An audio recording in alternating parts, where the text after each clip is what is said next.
Yeah, so I'm going to be at the ACE conference in Toronto. It's also the world premiere of Unacknowledged in Canada, and that's going to be at the ACE conference at their host hotel.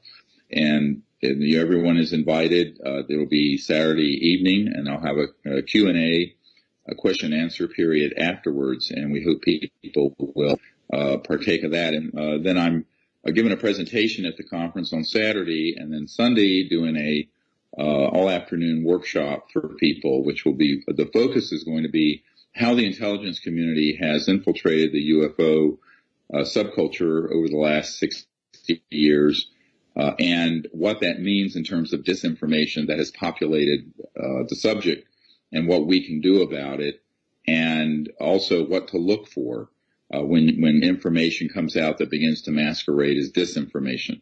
The other part of it's going to be how everybody we get thousands of emails say, what can we do to help? What can we do for disclosure? A big thing you can do is network this to other people, of course. And I think that's the reason why we're still number one on iTunes after 6 weeks, which is unprecedented for a documentary. But I think we're really wanting to focus on that this is a shift in consciousness, that if people can become ambassadors to these civilizations in a large enough number, they're going to want to make contact with humans more and more openly. A lot of people say, why don't they just land on the White House lawn or, do something like that? I say, well, the reason they don't is that they have a policy of nonviolence and non-intervention. I know it sounds very Star Trek-y, but we humans have to reach out to these extraterrestrial civilians in a way that shows them that we're ready for contact. And that's the Close Encounters of the Fifth Kind initiative, is when humans go out using advanced concepts of meditation and non-locality of consciousness to make contact with these civilizations and invite them to make contact with us. We just got back about 2 weeks ago from an expedition in Arizona that was amazing for the amount of contact we had. We literally had extraterrestrial beings that appeared and disappeared in our circle. We had a craft that appeared the very first night, 4 lined up in a row, materialized and dematerialized. We have some amazing photos and images of that. So I'm going to go through some of the CE5 type experiences we've had and teach people how to make contact and how to be an ambassador from humanity to these civilizations. And I can't talk about, but there's some things that are going to happen in a few months where around 100 million people will see it. 100 million. The goal is to have this become sort of the arrowhead. It's like those chevron-shaped ships that fly over us. We had over at Joshua Tree actually not long ago. And those are from the Arcturan star system, by the way, if you're curious. And this effort is really to push into the mass consciousness of the world, because it takes a certain mass consciousness shift to make things happen. And I have always said for 20-some years, if the people will lead, the leaders will have to follow. But the people haven't been leading. We haven't been doing enough. And this is where we need, I'm going to consider this, and by the way, welcome to all the thousands of people watching. We need to go through something very advanced here, because I consider you guys to be the vanguard in the disclosure effort, in the effort to make contact with these civilizations peacefully, and in fact to create a new civilization on Earth. And to do that, you've got to understand and have discernment between what's information and what's disinformation. And that discernment is very hard to come by, because if you go to most conferences or go on the internet, and unfortunately even on things like Gaia TV, you're going to get 1 part information, 5 parts disinformation. And the reason for that is that people are doing it deliberately, not necessarily the people being interviewed and given talks, but the people who are providing that information to those folks. So the very first thing we want to go through today is how counterintelligence works. But here's what I've found out about this. And it's been 27 years of a tutorial for me that I'm going to share with you. And it's not going to be a pretty story.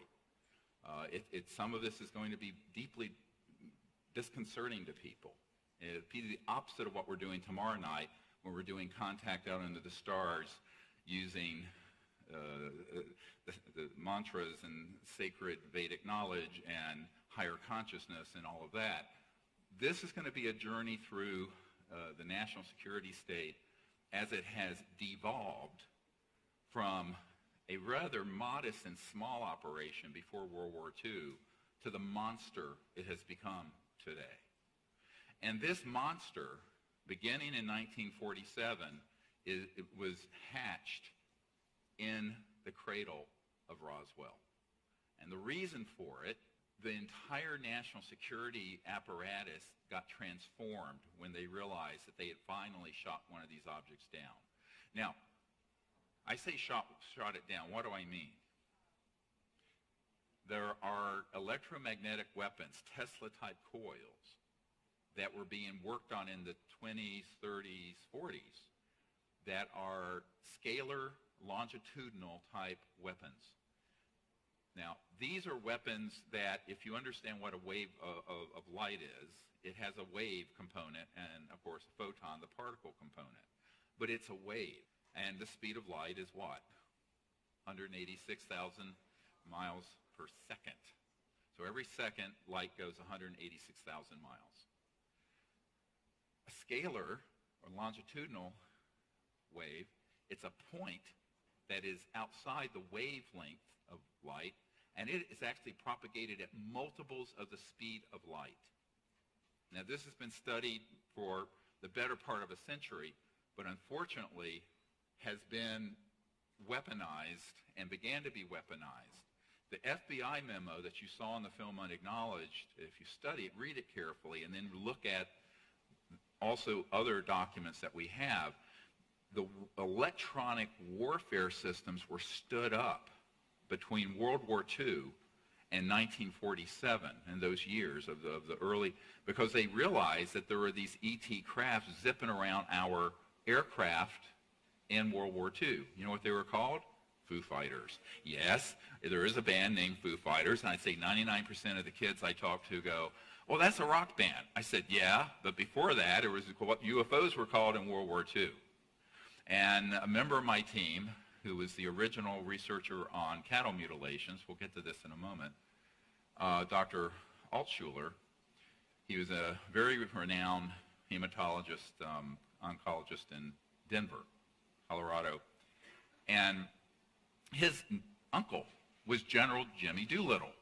And General Doolittle was sent over to the European theater in World War II to look into Foo Fighters, because these things were zipping around our aircraft, going down the middle of them, materializing, dematerializing, doing all this stuff with our electronics. We didn't understand what this was. Now, initially, we thought, the Americans and the Allied forces thought that it was a German secret weapon. But the Germans, we found from intelligence, thought it was a secret Allied weapon.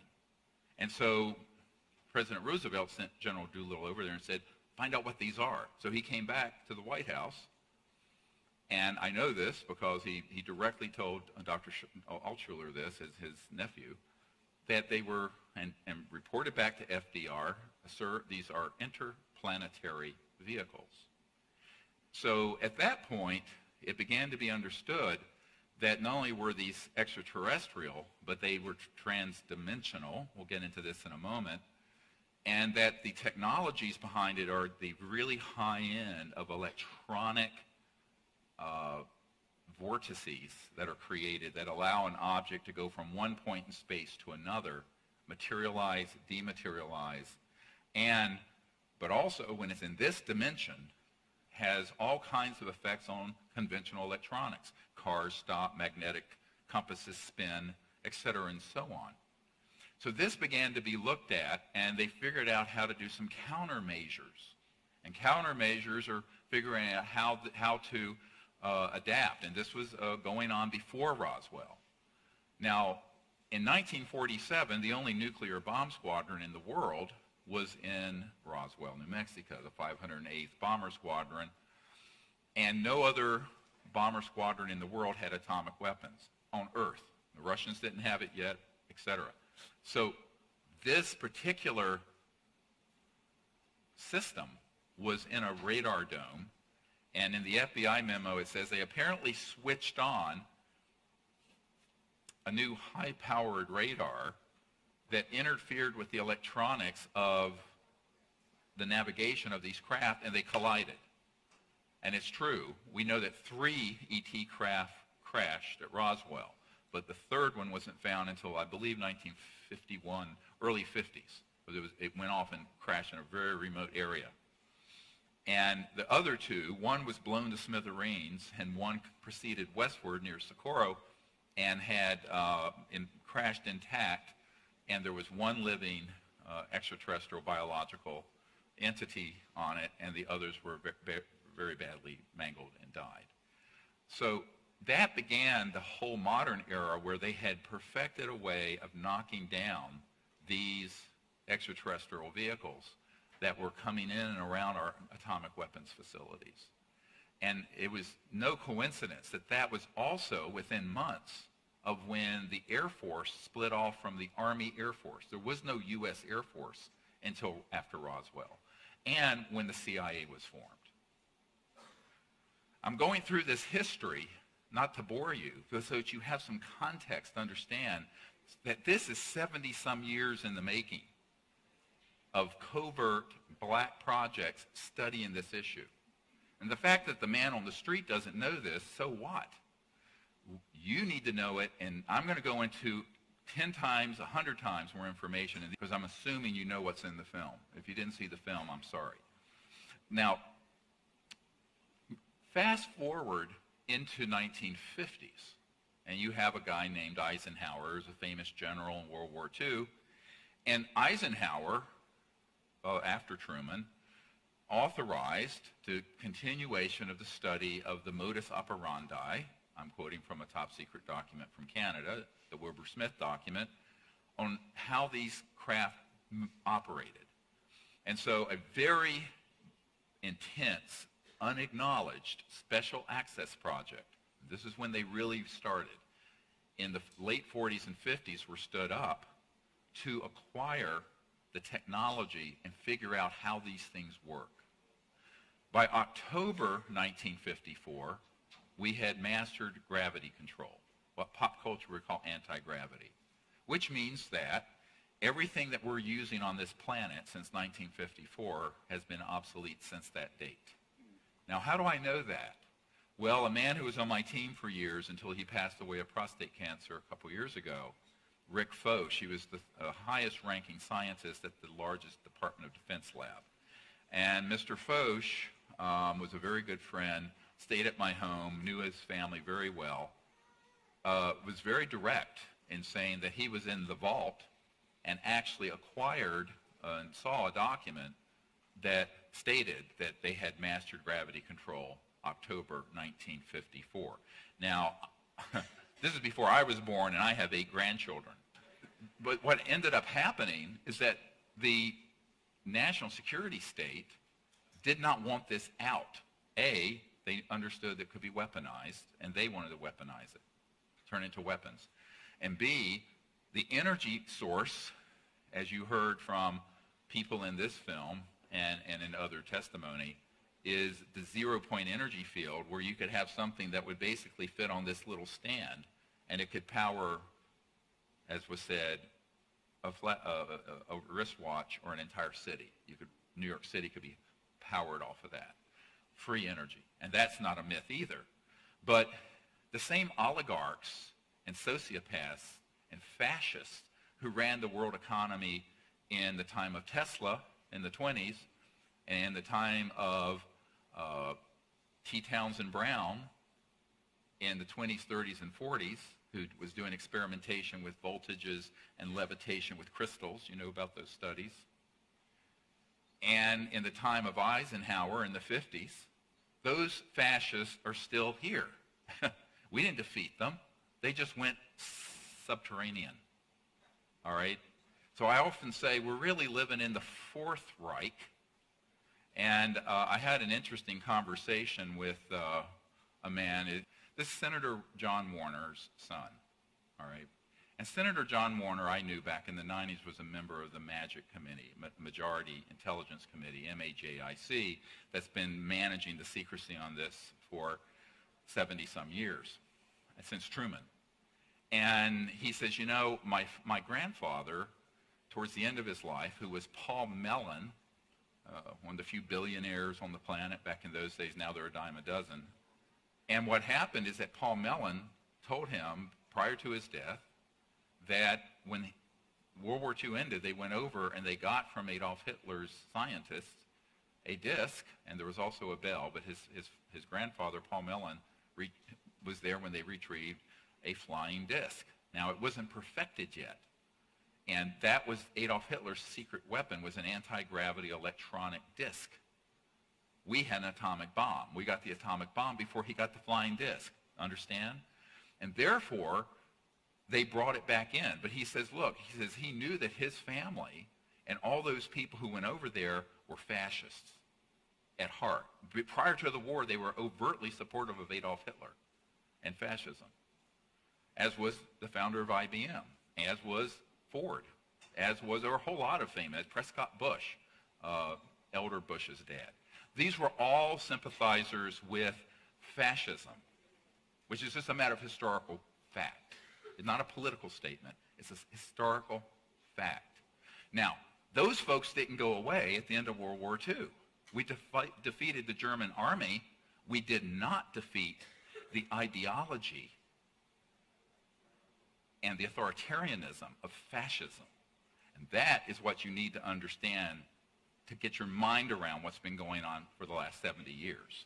The pretense that we're living in a free world and a free democracy, when in reality we're living in the second and third generation of the fascist state that existed during Adolf Hitler's time. Now, what happened when they had an almost perfected Nazi bell and disc, and that research folded into the R&D and reverse engineering of an extraterrestrial vehicle? And they had one, and then they had another, and there were other downings. And I have one man on my team who will not come public because he's in fear of his life, was at Fort Huachuca over here in Arizona at an underground facility. This is where Army Intelligence Headquarters is. And there were 9 extraterrestrial craft stored there, and he personally saw the different species and bodies. So, and that was back in the 70s when he was there. So this has been going on for 70 years, where we have been deliberately and purposely targeting and downing extraterrestrial craft who have come en masse from multiple civilizations from around the universe when we began detonating atomic weapons. Now, were many of these civilizations aware of Earth prior to that? Yes. Had many of them visited us? Yes. It's like Ancient Aliens TV show. Much of that is true.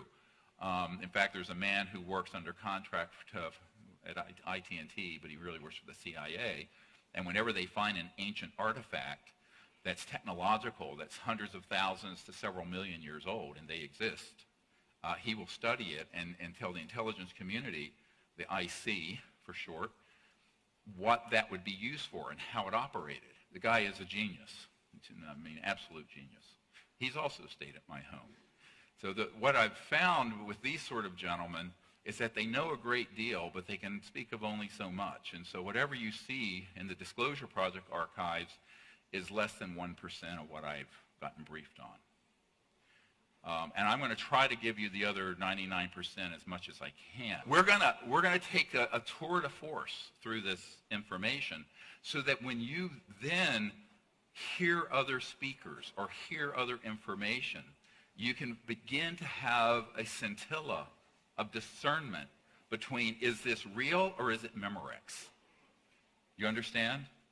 Is this something that is man-made, masquerading as ET, or is it actually ET, or is it you don't have enough data to make the determination? What I call the gray area. Well, no pun intended. And Yes, that's another whole discussion.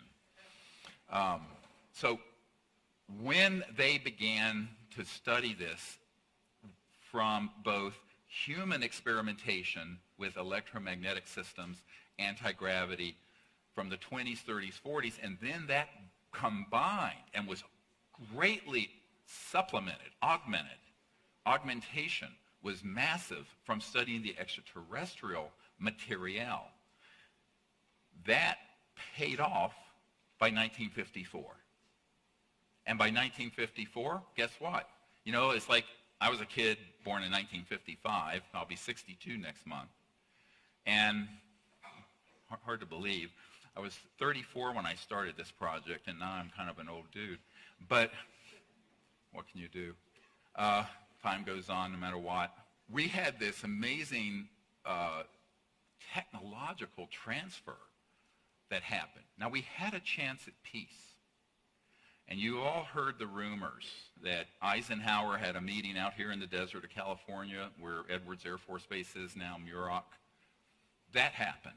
And when I was in the process of putting together the briefing for the Minister of Defense and the President of France back in 07, 08, that period, about 10 years ago, they sent me a report from someone that they had in their archives who had been there with Eisenhower. And what the extraterrestrial civilizations were asking for, and yes, they do work together, they have different specialized functions. We'll get into that depending on their natural capabilities and interests, like all peoples. But they offered to help our civilization technologically if we would stop this proliferation of hydrogen bombs, thermonuclear weapons. Eisenhower was friendly to this. Others like Forrestal were. He got killed. George Patton, by the way, the General Patton, was very supportive of disclosing these technologies to the public after they retrieved them from the Nazis in 1945, and he was assassinated because of that. He was killed because of his support for disclosure. Do you understand what I'm saying? Okay, so this is how, we went completely off the rails between 1947 and 1955. And we haven't gotten it back in place since. So we're now 60-some years into an unconstitutional, deep government. This is not a conspiracy theory. This is an absolute fact, and we can prove it. That does not answer to the constitutional authorities, whether it's the president or the Congress or even some of their generals and admirals that I have briefed. So these unacknowledged special access projects became more and more and more powerful as they got more and more technology and money and started taking a bigger and bigger and bigger piece of the U.S. budget, but also spun off corporations that then spun off things like integrated circuits and computers and fiber optics and night vision. These all came from studying extraterrestrial material items and were highly profitable. Now, never mind that you and me, the taxpayers, paid for all the research and development, and these corporate Nazis who are psychopaths took it, monetized it, and have made trillions of dollars.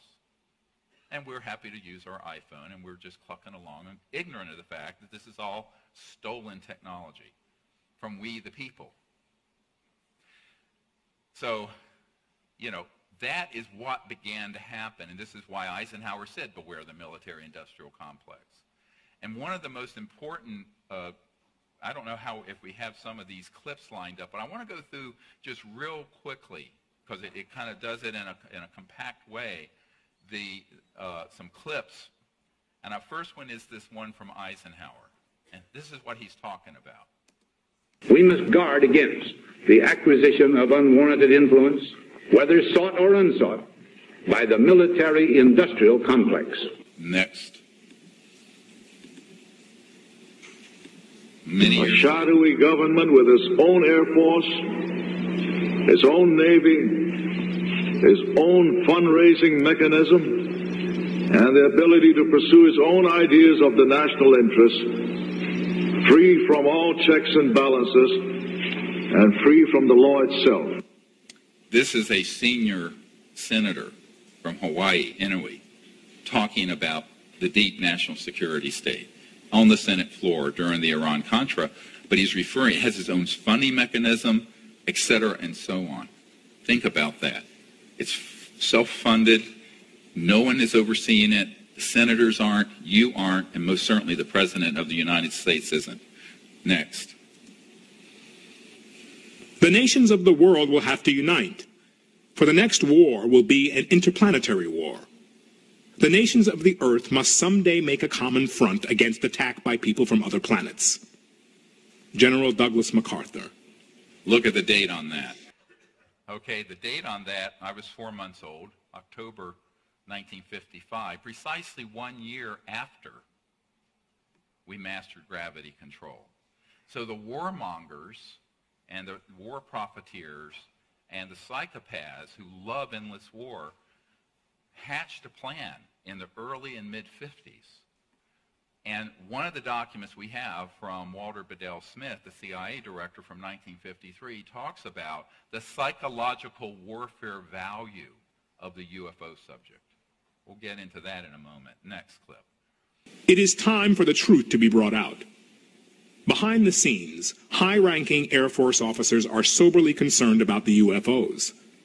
But through official secrecy and ridicule, many citizens are led to believe the unknown flying objects are nonsense. I urge immediate congressional action to reduce the dangers from secrecy about unidentified flying objects. CIA Director, Vice Admiral Roscoe Hillenkoetter. Pause it. That was the first director the CIA formed after Roswell. That gentleman in you saw the date, wrote to the Congress, and it was published in the New York Times. Around the same time, Eisenhower warned of the military-industrial complex. And this is a 5-star general, and this was an admiral. I mean, these are not, it's not Abby Hoffman saying these things, all right, from the 60s or some hippie. These are your key military people warning you. And why he said that at the end, he didn't say the UFOs were a threat to the national security. He said the secrecy is a threat to the national security, just as Eisenhower did. And every single admiral, flag officer, general I have met with, and director of intelligence entities, from the CIA to the DIA to the alphabet soup of things here and abroad, have said, yes, this secrecy is a threat to world security and peace, because they have so much power and technology, and no one in the system outside these unacknowledged criminal enterprises that are running the secrecy have any control over it. Next clip. I occasionally think how quickly our differences worldwide would vanish if we were facing an alien threat from outside this world. All right, pause it. Here we go. Now let me tell you how this came about. One of the men who developed SDI, Star Wars, the Strategic Defense Initiative, in its early conceptual days, was a Colonel, Holman, and I talked about this a great deal.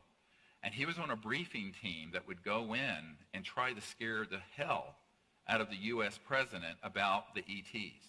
So some of the presidents have been briefed just enough to secure their cooperation on what MacArthur called an interplanetary war, where they want to create a scenario in the future where instead of us fighting, a few hundred terrorists in the Middle East, or a few thousand even, and spending $1 trillion a year on intelligence and defense spending, we can stampede the entire planet into hysteria using psychological warfare and hoax alien events to have an interplanetary conflict that would enrich the warmongers 1,000 times more than the Iraq War did, which was also a fake war, right?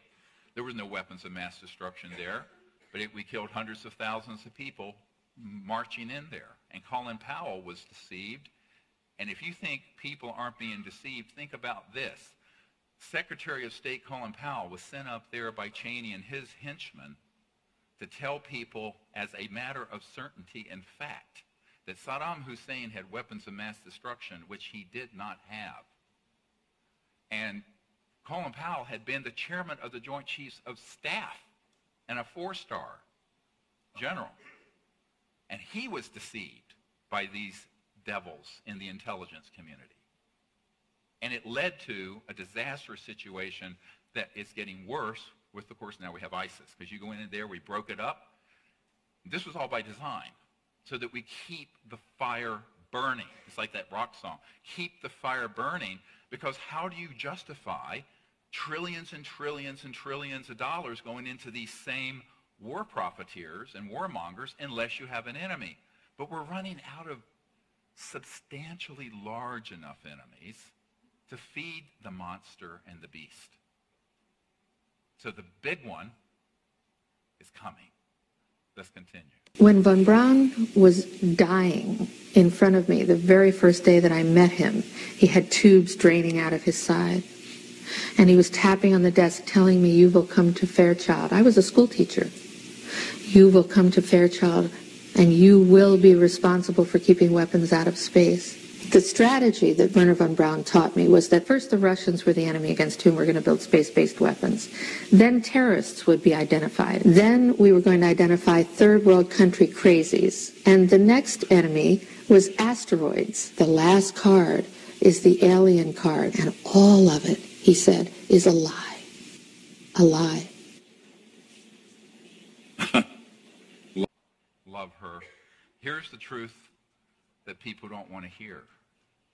Now, she didn't know this, Carol didn't know this. By the 1950s and 60s, because we had man-made UFOs, they were able to do things that looked alien,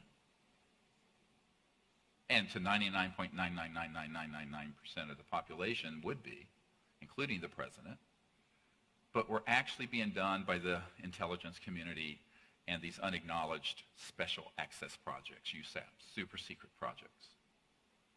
And these include, but are not limited to, the following: UFO events, UFO crashes, we'll get to this in a moment, the abduction of humans with people and then entities that were man-made, that look alien, and the use of electronic warfare systems to simulate those experiences, as well as certain chemical weapons and hallucinogens.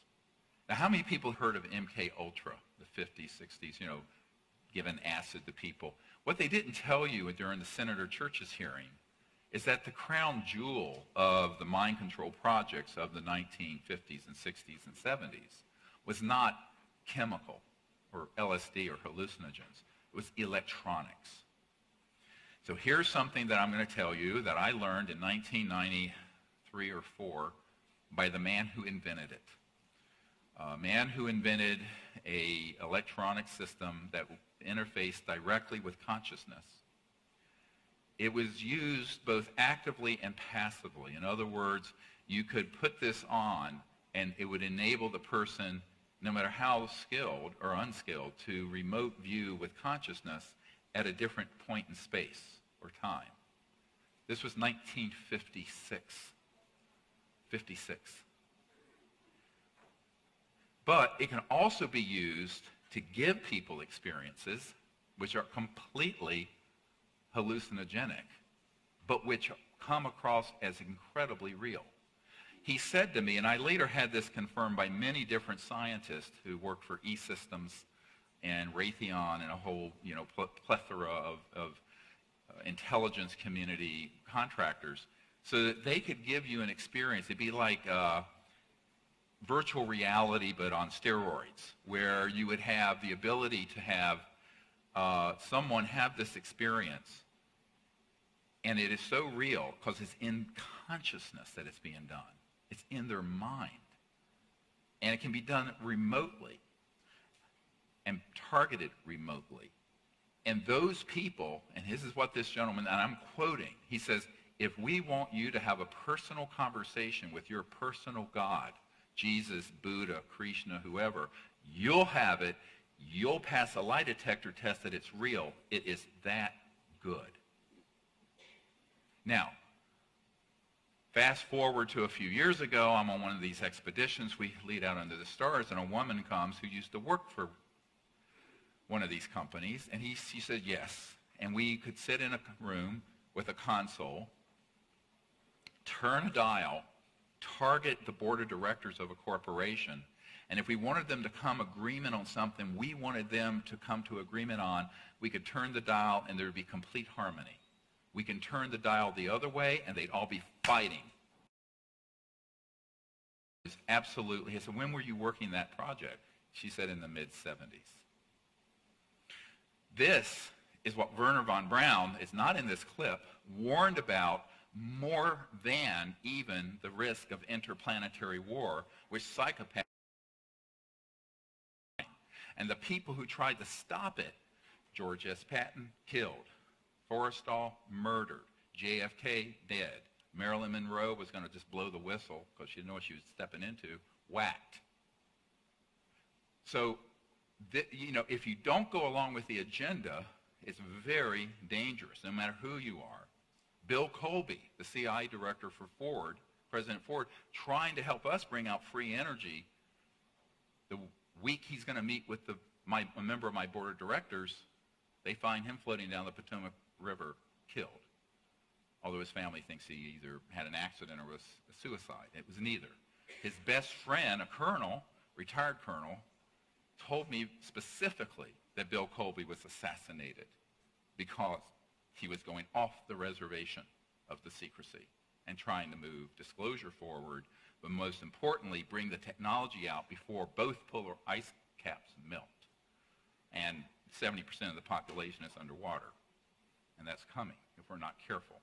So that is the kind of thing that, now this is what I deal with day in and day out.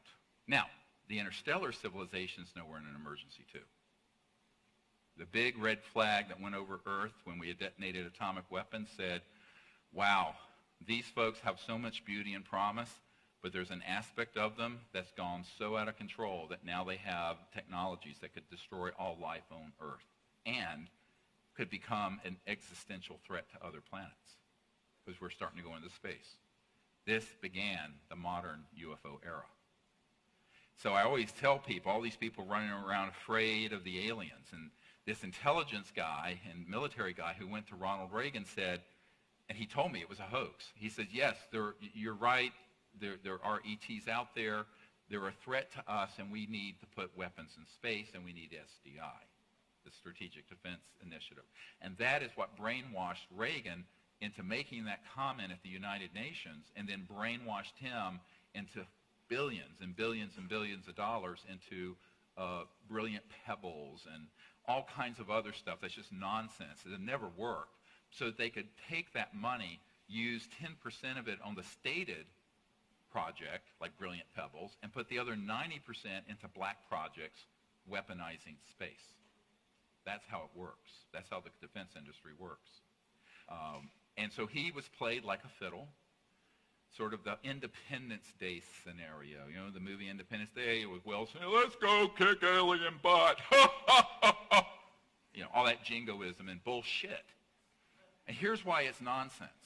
Because if you are an interstellar civilization and you wanted to just take care of the Earth problem, it'd take you 1 nanosecond. It's point, set, match, over. Now we're going to go through in a little while what transdimensional interstellar technologies are. So you have a little understanding of why these scenarios that are being presented about this race and that race are out there, and it's the movie Star Wars. Well, this is great for Hollywood and George Lucas. And it sells billions of dollars worth of movies and seminars and space on Gaia TV. However, it is absolutely dangerous. And here is why it's dangerous. Because when we start going down that path of a narrative of hate, and what I call alienism. What's alienism? It's like racism, but it's humans against another species instead of black against white. or Shia against Sunni, or one ethnic tribe against another, or one economic system against another. This is the big one that they want to play, because the demagogues who are counting on endless war need your cooperation and need to have you brainwashed that there's an enemy that you should be afraid of and hate to support the next big war. And that's just a fact. Next clip. Air Force and producers and directors. Yeah. And how were they paid so that it wasn't cash? Yeah, you pay. What you do is you make them sign a form and you tell them you got to report this to IRS. But whether they do it or not, you're not going to give your form to IRS. I paid. I better not say. Some of them are large. This is buying off the media. The same thing happens with... We did do that, yes. OSI did that. There was a special group out of the 7602nd Air Intel Wing at Fort Belvoir. They came out and did that. They had these people that had maybe some sort of defects, anatomical defects that were brought in to fool people into thinking they're aliens. Yeah.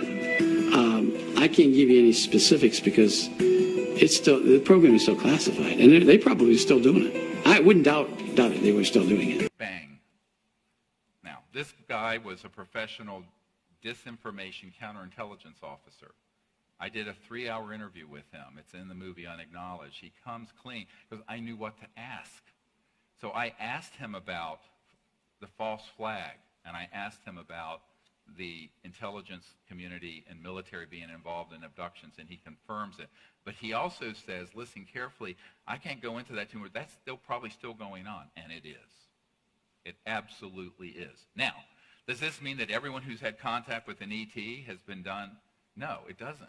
It means that they want it to be so confused that you can't discern which is real contact and which is man-made. And the man-made ones are designed to be terrifying. Now, I want to go back to Dr. Altshuler, who was the only real solid scientist doing work on mutilations, cattle, horse. He did the Snippy the horse case back in the 67 or whenever it was in Colorado. And he concluded that these were all being done by paramilitary humans made to look like UFOs. Now, when that was going on, we already had man-made UFOs going around doing stuff. They were testing out systems. And people say, oh, well, the cut was so precise, it couldn't have been done without, some alien technology. Well, it wouldn't have been done with technologies that were in your local hospital in 1960 or 70 or 80. But in a classified project, they have it. You think that classified projects don't have things reaching parity with what ETs have? They have. So those events started happening, and I, by chance, when I was learning this from Dr. Altshuler, and he says, oh, yeah, he says, it's really too bad because my work has been taken by people who are then saying, all of this is being done by aliens, and this book, an alien harvest and this and that. And he said, no, we knew, all of us knew, that those were paramilitary operations, not ET. Again, for their psychological warfare value. And they were getting raw materials they were using in their underground bases for biological experiments I'll get into in a moment if you really want to hear some Frankenstein stuff. These technologies have been very well developed and were operational when I was a child. Now, when you have an Air Force intelligence guy admit this, and also you have people coming forward like Ben Rich, who is the head of the Lockheed Skunk Works. In the film Unacknowledged, we have in his handwriting and a letter between he and a close friend, and he affirms that, yes, there are man-made UFOs and there are ET ones. This is the head of the Lockheed Skunk Works, the super secret Skunk Works. And the Cube, which is the state-of-the-art facility underground near Edwards, where these operations are ongoing. I know an engineer has worked there. these technologies are so beyond what you can imagine. Anything you can imagine in a Star Trek movie or science fiction, they've already done in these laboratories. So we have to begin to understand the extent to which there's the technology that you read about on CNN and in, tech journals, and it comes out of Google or iPhones and what have you. And then there's the real high-tech stuff that is in the unacknowledged world. And you have to understand those technologies to understand what people call the alien phenomenon, because 90% of it is man-made, masquerading as ET because they want people to have a new enemy to hate.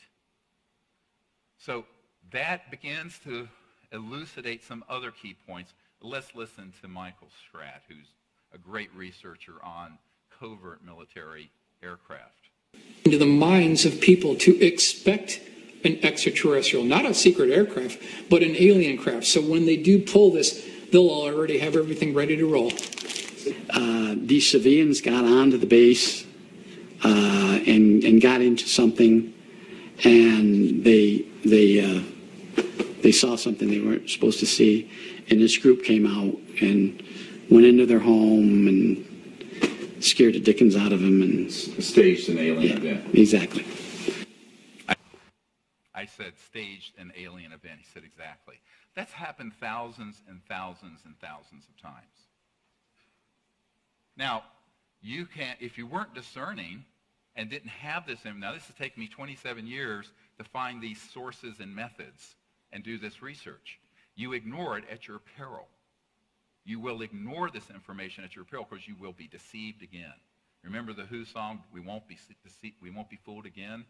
We have been. Vietnam, Gulf of Tonkin, Iraq War, bang. This is the big one coming. Now, when Wernher von Braun was dying, that's why he wanted Carol Rosin to warn the planet that this was all going to be hoaxed. But it was hatched in the 50s, and the technological foundation for it was hatched in the 30s, 40s, and 50s, electronically and with anti-gravs. Now, is this to say that nothing going on out there or any events that people have with beings are real ET? No, there are a lot of real ET events. But if you don't know the distinction between one and the other, you're going to slam them all together. And the best disinformation is coded in information that's true, and at the core of it is that poison pill. And what I would suggest to you, and the reason I made this film, is that I got a heads up that that agenda was being fast-tracked in the last year or two. And I think this is the biggest thing that people miss, and that is for 70 years, the intelligence community has had a running start on everyone putting out false information, and they're still doing it. And so if you're going to be an ambassador of these civilizations, you have to do it in a way that you're fully informed. And that's what this 4-hour webinar and workshop is going to be about. So if you can't be in Toronto that weekend, I hope you can join us by webinar. And it's going to be a very intensive journey through this entire subject from the 40s till now, and how the intelligence community has infiltrated it, but also how we can overcome that disinformation and counterintelligence operation by becoming ambassadors to these civilizations in groups all over the world. There are now tens of thousands of people doing this, by the way. And I think that when it reaches a critical mass in the hundreds of thousands or millions, that's going to signal to the ETs that humans are ready for open contact. With both the films Serious and Unacknowledged, we've actually never had a premiere where afterwards there was an opportunity to do question and answers with the audience. So we're going to do that in Toronto. People have asked for it. So on Saturday night, stay tuned, and either by webinar for the Q&A or if you're there in person.